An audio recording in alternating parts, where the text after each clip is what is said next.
Needed to get into to understand the individual. And a hallmark of Fanning's style as a historian was to understand the individual. This from Michael Kennedy, colleague and former pupil. To try and understand how their mind worked. And the one who comes to mind is Joe Walsh, the Secretary General of the Department of External Affairs from 1922 to 1946, who was an absolute enigma and still remains an enigma. And it could be all things to all men, and was a absolutely mercurial individual known as the leopard who changed his spots. So he's really hard to understand. And Ronan spent, when he was reading the documents for the interwar DIFP volumes, spent so long trying to work out what was on Walsh's mind. How did Walsh work? How did he work as De Valera's eminence grise? And of course that links on to the other person that he spent so much of his career studying, and certainly in later years, and that's Eamon De Valera. And I think it was my colleague, former editor of DIFP, Katrina Crowe, who said to me, and I think Ronan was present, she said, I've watched the way that Ronan has changed his interpretation of De Valera as we've been working on DIFP volumes. And she said to him, you've come from a very revisionist view, a very UCD view, if I can put it that way, to having a much more open-minded, respectful, and I think in the end, a greater understanding of De Valera and why, in the case we were talking about, neutrality was the only option for Ireland during the Second World War. And Ronan Fanning's last book was a study of Eamon De Valera. Before that, he wrote his masterly Fatal Path, British Government and Irish Revolution, 1910 to 1922. The title, Fatal Path, was based on a speech by Lloyd George. Very rhetorical in December 1919. And this was the precursor to the Partition Act, the Government of Ireland Act 1920. And he said there's a path of fatality that sometimes draws our islands together and sometimes pulls them apart. And I thought to myself, that's it, that's the title, Fatal Path. From a live interview when the book was published with Pat Kenny. Well, Henry Kissinger once said about the Vietnam War that if you've got a guerrilla war, a draw is as good as a win for the guerrillas. Because it means that the regular forces, the state, if you like, or the outside state, as Irish nationalists would see it in Ireland, and as the Vietnamese would see it in America, that they're in fact conceding the equality of people who up until that time they have regarded as criminals and have utterly refused to recognise. I suppose looking at the way history unfolded after all of this, and you have the Free State and you've Northern Ireland with its own parliament in Stormont, were any of them far-sighted enough to foresee that there would be the leaving of the Commonwealth, there would be an Irish Republic declared, that we could become a poster boy for other parts of the empire? Was that ever on their horizon? Did they see this? I mean, this is the one closest to home, if you like, the one that you should be able to govern most effectively. Well, that's why the Tories were originally so against any form of home rule. There was, I mean, it is interesting. This is another respect in which the First World War changes everything. By the time the First World War was over, the House of Commons, somebody once described them as sleek-looking men who've done well out of the war. They were sick of Ireland. And they were so sick of Ireland, they didn't want Northern Ireland to be an ordinary part of the United Kingdom either. So Northern Ireland's position has to be protected. But the idea is they look after themselves, but self-determination, Woodrow Wilson's 14 points, because now, of course, even though in the First World War, Britain appears to be on the winning side, but in fact is no longer the great world power it had previously been. That's now the United States, and everything the British do in Ireland and anywhere else cannot upset the United States too much. That changes everything in favour of the Irish nationalists. Self-determination. Ronan Fanning talking about his book Fatal Path when it was first published by Faber. This morning's programme has two subjects, but they overlap. A tribute to Ronan Fanning and a feature on the latest volume, Volume 10 of Documents on Irish Foreign Policy, a series of 10 volumes so far, in every one of which he was involved as one of the editors. Kate O'Malley and I would pre-select about 1,500 documents, and we'd send those out to the other four editors, and the six of us then would sit down, normally in January of a production year, and we would work through them. Michael Kennedy, a former pupil of Ronan Fanning's and who's been director of the project from the start. And what Ronan brought to it was, I remember he said to me that he loved sitting down in those kind of dead days after Christmas, between Christmas and New Year, and he'd take the vast bundle of documents, you're talking maybe 3 or 4 foot high of documents, and laterally many megabytes on an iPad, and he would read through them, and he read every document. And I know this because I saw his notes and he had a comment on each and every document. So that's what he really brought to the project, that a sense of awareness of the value of the material and the context of the material. And he'd often see correlation and context between documents that we'd miss, or he'd say, oh, that person there, now I remember that person, he was my father's doctor, or he was connected to that family in some way, and he was always able to bring the material together. But even though he'd have a comment on each and every one of those 1,500 documents, he would never die in the last ditch to make his selection the selection that we published. There was a great degree of interplay and interchange of views, and always has been at editors' meetings. And I think he brought to it that sense of kind of being the elder historian there, who could be relied upon to give his point of view, but not push it across. And that has always happened at editors' meetings, that we always disagree maybe over what documents should go in, but we never fall out. It's always an academic discussion, an academic disagreement. So he brought that to the series. He also brought, I think, a degree of understanding the corridors of power, understanding strategy and understanding power relationships. And I'm sure he got a lot of this from his own mentor, Desmond Williams, his predecessor as Professor of Modern History in UCD. And it was that innate understanding that he had of how power structures operated at international level and also at personal level in the making of foreign policy, and indeed in the making of any events in human interaction. He brought that to making the project function and making the project operate. He said to me once, we were discussing some action I wanted to undertake. He said, look, I think I might have been going off on a tangent, or I might have been a bit hot-headed at the time. He said, think what you want to get out of this. What do you want to achieve from this? And it was good advice, because it made me sit back, think, and go, actually, yeah, maybe I don't want to go down the line I'm going. Maybe I need to sit on this. So wise words, calm strategies, and he always saw the bigger picture. He always saw the wider concepts that we were dealing with, and how our particular issues fitted into the wider academic or political or strategic or publishing concerns facing the project.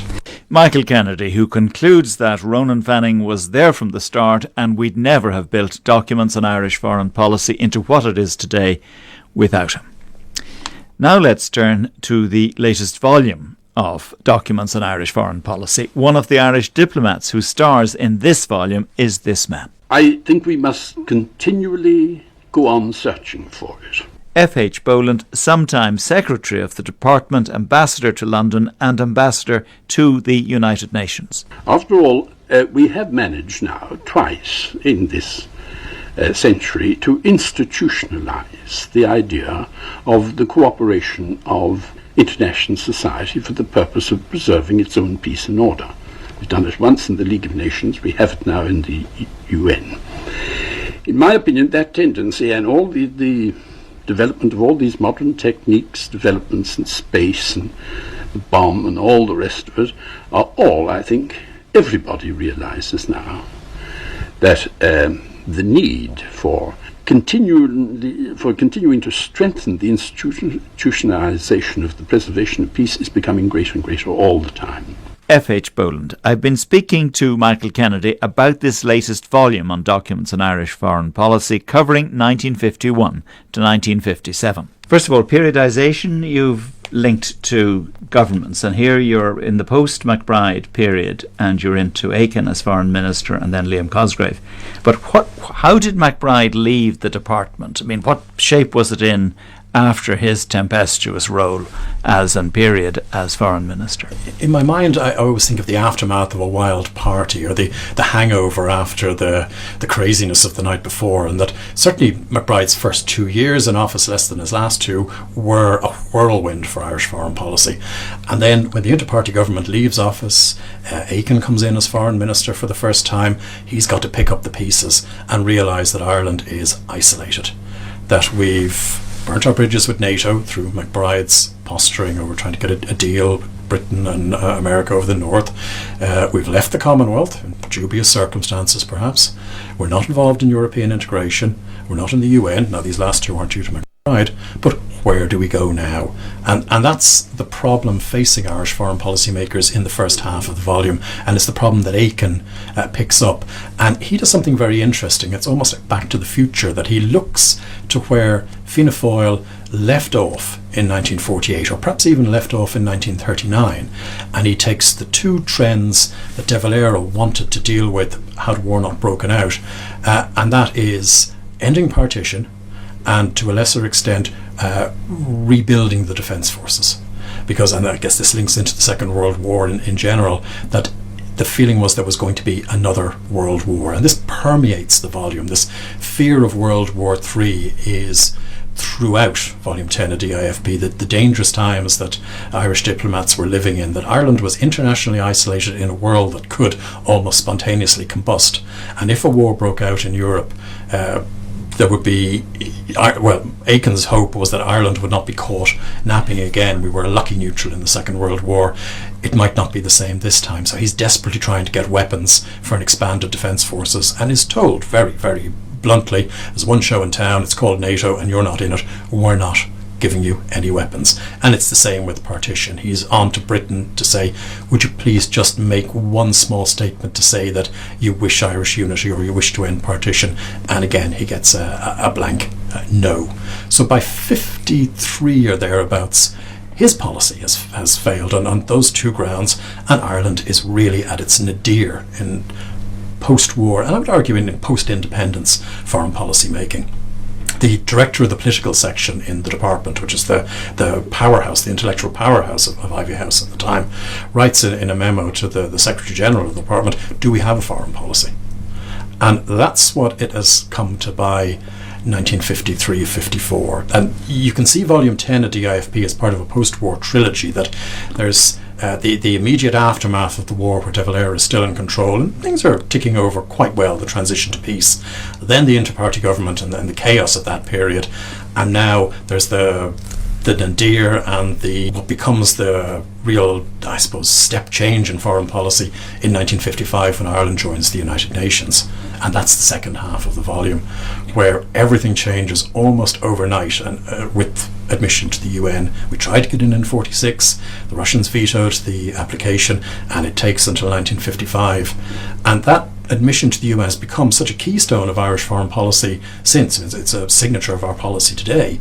But if you look at how it happened, it's one small telegram which we've reproduced in facsimile, no bigger than, I suppose, the size of a postcard, saying Ireland tonight admitted to UN, middle of December 1955, and that's the change. And the second half of the volume sees Irish diplomats back on the world stage in a way they've never been since the 1930s, since the League of Nations. Fred Bowman, who's our ambassador to the United Nations, really is one of the stars in the volume. He understands how the corridors of power in New York work. He knows how the Secretariat building works, and I think that's probably due to his experience pre-war at the League of Nations in Geneva. Another star of the volume is a young Conor Cruz O'Brien, who is working his way up through the ranks in the Department of External Affairs, and he really is another intellectual heavyweight. Maybe he differed in opinion with Fred Boland. Boland was more Anglo-American, Cruz O'Brien was more independent-minded and more anti-colonial. But when you see that the two men working together, you've got an amazing team there, joined by Sheila Murphy, Paul Keating, Eamon Kennedy, and of course Liam Cosgrave as Minister. True users of the canal are the ordinary men and women everywhere who buy the tea or burn the oil that passes through the canal. Well, you got to remember, I suppose, that Cosgrave was very young when he was appointed. He was only 34 when he arrived in Ivy House. And I think he arrives for a reason, that Costello did not want to appoint a person of a similar ilk to McBride back to Ivy House. He'd seen what happened when you can't control your Minister for External Affairs. So he wanted someone who was on the same wavelength. And I think Liam Cosgrave was on the same wavelength and saw himself very much as an acolyte of Costello's. He sends, for example, when Ireland is at its first full General Assembly in 1956, Costello gets every night a letter from Cosgrave saying, basically, dear Taoiseach, this is what I've been up to today. These are the people I've met, and it's the Canadians, the French, the Americans, it could be anyone. And here's what we're doing. Here's how the delegation are moving on. Here's what we're interested in. So he's an active minister from that point of view. He doesn't immediately change policy when he comes in. He becomes minister in 54, but it's really 55 admission to the UN where the change in policy does begin. And so he's swept along by changing events, world events, the Suez Crisis, the Soviet invasion of Hungary, the birth of peacekeeping, and of course the outbreak of violence in Ireland with the IRA border campaign. That they stand for the fundamental principle that in this state there can be one government only, one parliament and one army. No Irish government could permit the rich achievements of past generations to be squandered at the hands of ruthless or reckless men. Good night. What we've covered this morning inevitably gives little indication of the extraordinary range of subjects covered in this volume. It includes, for instance, the early records, they come from the 1950s, of the adoption of Irish babies by American couples. We felt that was something that was very important to get into the volume because the Department of External Affairs, today's Foreign Affairs and Trade, is the only department that's released its files on overseas adoption. And if we really want to get an insight into the mindset of officials at the time, and some of them are not particularly happy that children are being sent overseas to families about which the department knows very little and about which it turns out the Catholic Church in America are not vetting properly. This really comes out that by 57, 58 there are problems which we know about now all too well in the overseas adoption process. So we've covered that in considerable detail. We've also covered the little-known subject of Irish preparation for World War III, the preparation of the war book, many of the files in which are still classified, the development of links with the CIA, the interest that Soviet diplomats in London began showing in Ireland in the late 1950s, inviting junior Irish diplomats out to lunch and pumping them for what looked like rather low-grade information, but this seems to fit into a general Soviet policy of trying to make friends with as many countries as possible. There's also the ongoing question of those who were wartime Nazis coming to Ireland, Oswald Mosley, Otto Strasser, Andrea Artukovic, who it's now very clear came into Ireland under false pretenses. We don't deal with Otto Skorzeny yet. He'll be in a future volume. Again, somebody the Department of Foreign Affairs did not want in the country, though the Department of Justice had a different point of view. Continuing the Cold War theme, where there's some wonderful reports from Irish diplomats who travel to East Berlin and report in a kind of John le Carré style on the dullness of the city, the darkness of the city, this real spy who came in from the cold type reporting. And it's very different from an Irish diplomat because, of course, we've no posts in Eastern Europe. We don't have representation in Russia at this stage. Also what comes across for the first time is an interest in the Irish diaspora that, as many listeners, I guess, will know or maybe have taken part in, the role that the Irish played in rebuilding post-war Britain. And the embassy in London takes a great interest in how Irish people in Birmingham, in Wolverhampton, in the Midlands are having to live. Their conditions, the poor standards of housing that they're having to stay in. And there's a very evident line of racism running through this, that there's one report saying, I've heard that Irish female bus conductresses in, I think it was Birmingham, are having relationships with their Caribbean bus drivers, and God knows what this might lead to. I've heard that they might be cohabiting. So you can really see the social mores of the time coming through. At the same time, again, sticking with the Irish in the UK, there's concern that Irish immigrants are losing their Irishness, that they're not going to the ballrooms in Camden for dancing at the weekends, they're maybe not going to religious societies as much as possible, and they're becoming enthralled by the consumer culture of 1950s London. And this is something of a problem for the embassy, that they can't propose a solution to it, but they are very much aware of it. So we've tried to get away from not just the high politics of foreign policy, but look at foreign policy in the widest sense, because it's very clear that foreign policy is about people and how people interact overseas, and that's very clear to Irish diplomats at the time, that they are representing the people of Ireland in their particular country of posting, and no more so does this come out than in Britain. Michael Kennedy, who's been involved from the beginning with documents on Irish foreign policy, and Volume 10, 1951 to 1957, has just been published by the Royal Irish Academy and the Department of Foreign Affairs. This morning's programme was based on original programmes by Andy O'Mahony, Michael Campion, Mike Burns, Pat Kenny, Kevin O'Kelly, Dennis Brennan, P.P. O'Reilly, John Ross and myself. More voices from the archives at the same time on Sunday morning next. Thank you for listening this morning, and good morning.